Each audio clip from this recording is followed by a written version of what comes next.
지난번 영상에서 사내폭력 사건을 언급했는데요.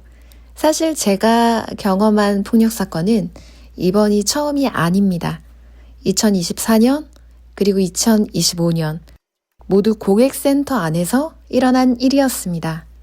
직장에서 폭력은 결코 있어서는 안 될 일이지만 저는 2년 연속 고객센터라는 업장 안에서 폭력 사건으로 경찰에 고소를 해야 했습니다. 제가 오늘 이야기할 것은 지역은 달랐지만 고객센터 내 폭력이라는 동일한 비극과 똑같은 폭력 고소였지만 고소인과 사건을 대하는 두 경찰서의 극명한 온도 차이, 그리고 국가 조직이 개인의 아픔을 처리하는 방식, 그 차이가 한 사람의 삶에 어떻게 나비 효과가 되어 태풍을 불러일으키는지 그 기록을 공유하려고 합니다. 2024년 은행 고객센터에서 근무하던 중 센터장으로부터 신체적 접촉과 위협을 경험했습니다. 시작은 어깨빵. 센터 내에서 복도를 지나는데 맞은편 오던 센터장이 제 어깨 빵 하고 지나갔어요. 이 일을 어떻게 해야 하나 저는 고민했죠. 멍이 든 건 아니지만 폭력 사건 아닌가? 일하는 곳에 CCTV는 봤는데 복도에는 없더라고요. 성급히 고소하기보다 사내에서 일어난 일이기 때문에 본사에 전화해서 알렸습니다. 신체 접근 제한을 요청했고 업무 소통은 팀장과만 하는 것으로 변경을 했습니다. 그런데 다음 날 센터장이 제 자리에 와서 제 왼쪽 손목을 강하게 꽉 부여잡는 폭력 사건이 발생했어요. 저는 바로 제 손목 왜 잡으시는 거예요? 놓아주세요 라며 손목을 뿌리쳤는데 센터장은 오히려 저를 노려보며 보란듯이 더 세게 움켜쥐고 제 손목을 놔주지 않았어요. 평소 팀장과 센터장은 한 몸처럼 친했거든요. 다른 업무를 보다 잠깐 들린 팀장이 이 광경을 보고 센터장에게 안 돼요 라고 했고 그제서야 저는 풀려났습니다. 옷을 이거는 집에서 입는 옷. 엄청 오래됐거든요. 안에 기모가 제대로 있었는데 오래되니까 얘가 얇아졌고 그리고 얘도 손목을 감싸고 바로 뒤를 돌았는데 타업체 상담원분이 이쪽을 보고 있는 걸 봤죠. 저는 자리를 비울 수도 또 일이 손에 안 잡히는 상황에서 일을 할 수도 후속 조치를 어떻게 해야 할지 몰라 제 자리에 앉아 생각을 했습니다. 이미 회사에 접근 제한을 말했지만 소용없다는 것을 알게 된 상황이었죠.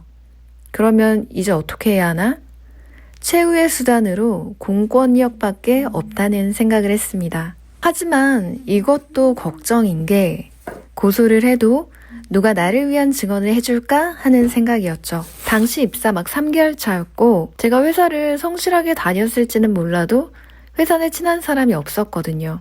저를 위해 증언해줄 사람도 이 일에 대해 상의할 동료도 없었어요. 애초에 9to6로 블루컬러 단순 노동으로 주어진 업무만 충실하게 하고 퇴근하는 게 목적이었기 때문에 사람들과의 사회생활을 생각한 적도 없었고 친목하거나 어울리며 다녔던 것도 아니었습니다.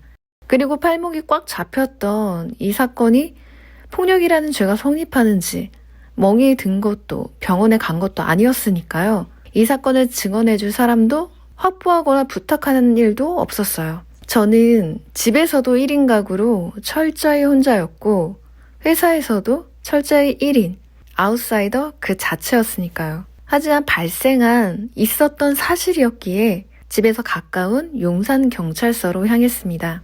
여기서 용산경찰서의 고소장 접수 시스템을 알 수 있었는데요.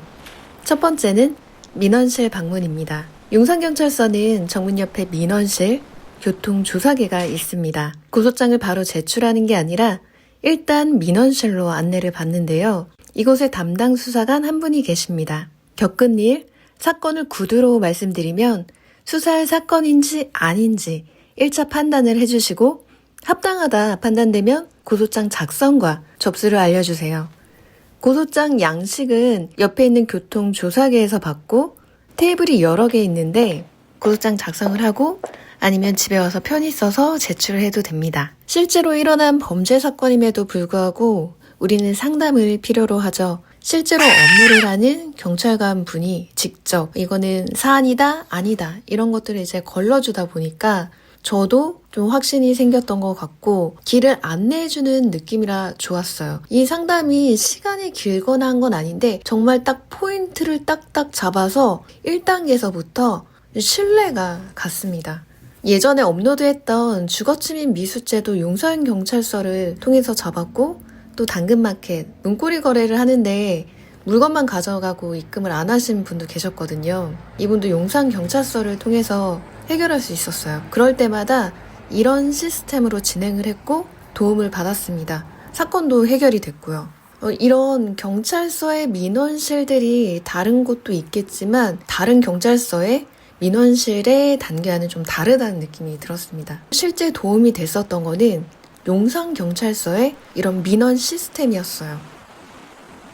경찰서에 들어가서 담당 수사관님을 배웠는데 제가 워낙에 꼭 이 사건뿐만 아니라 말하는 것에 어려움을 느꼈어요. 왜냐하면 완전 철저히 고립된 1인으로 지낸 게 굉장히 오래되었기 때문에 그래서 변호사 선임을 하는 게 더 나을지 싶더라고요.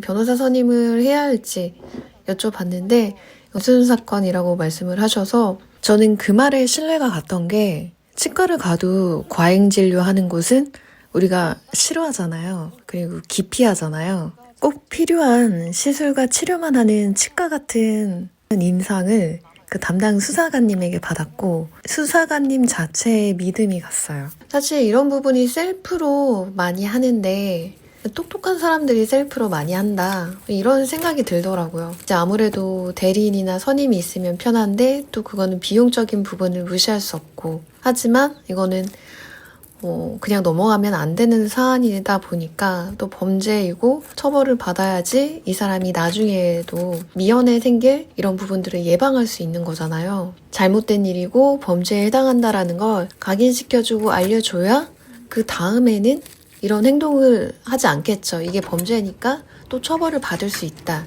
그런 경험이 있으면 아무래도 미래에 생길 그 폭력 사건을 예방하는 일 아니겠어요?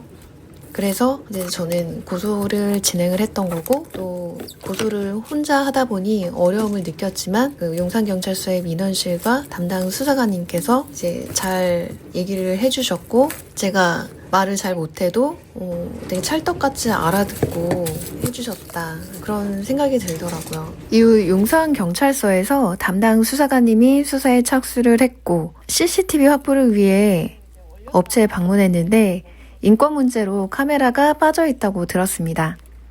피의자도 만나봤는데 폭력을 부인했다고 하였어요.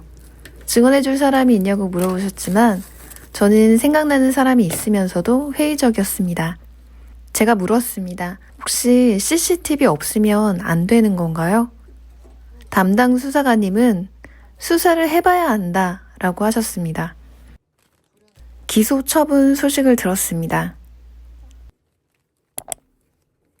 제가 어렴풋이 믿고 싶었던 건 3개월의 기간 함께 일한 사람들의 성향이었어요.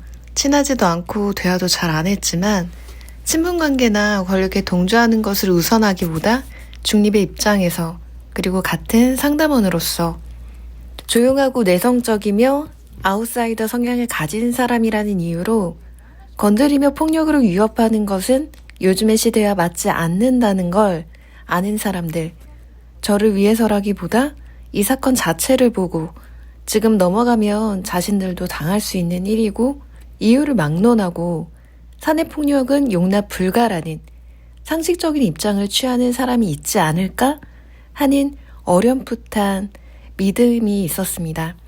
그리고 분명히 발생한 사건이고 범죄를 일으킨 당사자 자체가 자신의 범행을 가장 잘 아니까요.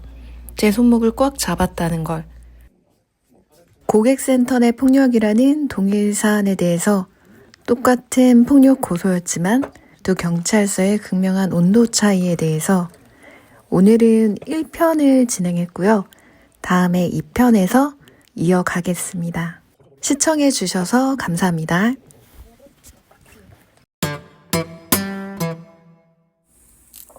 이거 날짜 보면 9월 9일까지 왜 난 이걸 안 먹었던 건가?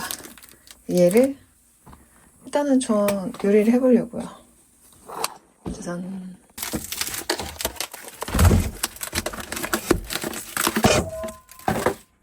저는 이렇게 뭐 먹는 거를 하다 보면 맛있는 것도 있고 그러니까 막 이런 평 같은 거를 되게 하고 싶거든요. 근데 챗 GPT가 항상 그래요. 너는 먹방 브이로그가 아니다. 계속 주의를 줘요. 그러면서 이 내용을 해친다. 결론은 그거예요. 너는 먹방 브이로그가 아니다. 이런 평가 같은 거 하지 말라. 말하지 말라. 그냥 이렇게 짧게 먹는 거 보여주고 끊어라. 여러분, 제가 지난번에 그 닭고기 손질하고 불순물에 대해서 얘기를 했잖아요. 근데 막상 불순물 손질하는 건 제가 보여드리지 않은 것 같아가지고 보여드리려고요, 이번에는.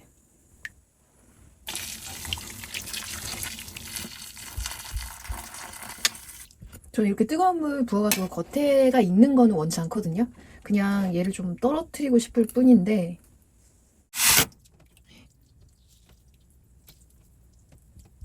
이게 다 기름이잖아요, 이런 게. 보이시나요? 이런 거를 다 없애야 된다고요. 이런 것들. 여기서도 이 껍질을 다 벗겨야 된다. 그래서 이런 것들을 하는 거예요.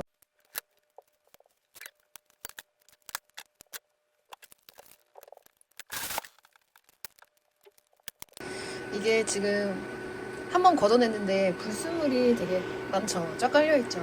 원래 이렇게 손질이 안 된 거라서 그런 걸까요? 네, 맛이 꽤 그럴싸합니다. 이거 먹으니까 밥도 생각이 나고